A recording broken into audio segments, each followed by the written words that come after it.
انا شايف ان في حاجات غريبه قوي دلوقتي في الاولويات بتاعه الاعلام او القضايا اللي احنا بنتكلم فيها. يعني مثلا واحد بعت لي لينك لموقع اسمه المرصد الاسلامي لمواجهه التنصير. عاملين تصويت اسمه لماذا يكثر النصارى من بناء الكنائس؟ هل علشان خاطر يستفزوا المسلمين، ولا علشان خاطر يغيروا المعالم الجغرافيه لمصر، ولا عشان خاطر احساسهم وشعورهم بان هم اقليه؟ سيبك من ان التصويت اصلا بيضحك، بس فعلا في ناس كتير بتيجي في الهيفا وتتصدر.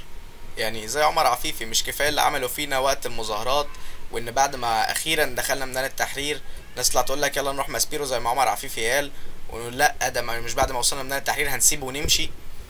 لا، لازم نيجي في الهيفا ونتصدر. ايه اللي انا شايفه ده؟ طب ليه؟ وليه في التوقيت ده بالتحديد يا اخ ساويرس؟ سيبكم ان انا مش من مؤيدين الرأسمالية، يعني مش من مؤيدين ساويرس، بس في نفس الوقت انا مش من مؤيدين التفاهة. يعني كلنا عارفين الصورة دي بقالها شهور على الفيسبوك، ومسلمين ومسيحيين حاطينها، ما كانش فيها إساءة للإسلام، وكانت طريقة على فزاعة السلفيين اللي ماسكينها في الجرايد. لكن في نفس الوقت بدل ما نتخانق على صورة على تويتر ولا على قانون دور العبادة الموحد، انا شايف ان احنا المفروض نعمل قانون يجرم اصلا بناء دور العبادة لمدة 3 4 سنين. في مبدئيا 1333 أسرة مرميين في الشارع بقالهم 6 شهور، مش لاقيين بيت يسكنوا فيه، طردوا من بيوتهم ومش لاقيين مكان، بيتعرضوا للإهانة وللضرب وللتهديد. 3 منهم ماتوا لحد النهاردة.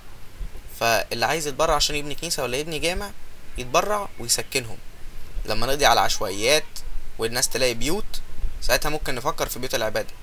ساعتها لما نلاقي مدارس، نلاقي مستشفيات، ساعتها مش هيبقى الموضوع مستفز لو حد بنى جنبك كنيسة ولا جامع. ساعتها تبقى الناس أعقل من كده، مش هنحتاج القانون ده أصلا ساعتها.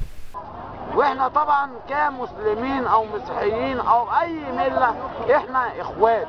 ان 3 غرقوا في النيل مقابل ان واحده خبطتها السياره واتكلت على الله. انا مش بنحدد بنقول فلان اللي موتها، لا، هو اللي خبطها هنا المحافظ اولا. ثانيا بعدها بيومين 3 اتكلت على الله. ازاي اتكلت على الله؟ ازاي اليوم اللي هي كانت رايحه في النيابه؟ سبحان الله في السؤال دوت. يعني انت بتسالني وبتقول لي ازاي اليوم اللي هي رايحه في النيابه دي سمعنا ان هي العربيه انا اللي داست عليها واللي داس عليها فلسطيني، ونزل في الجورنال ان هو خد براءه.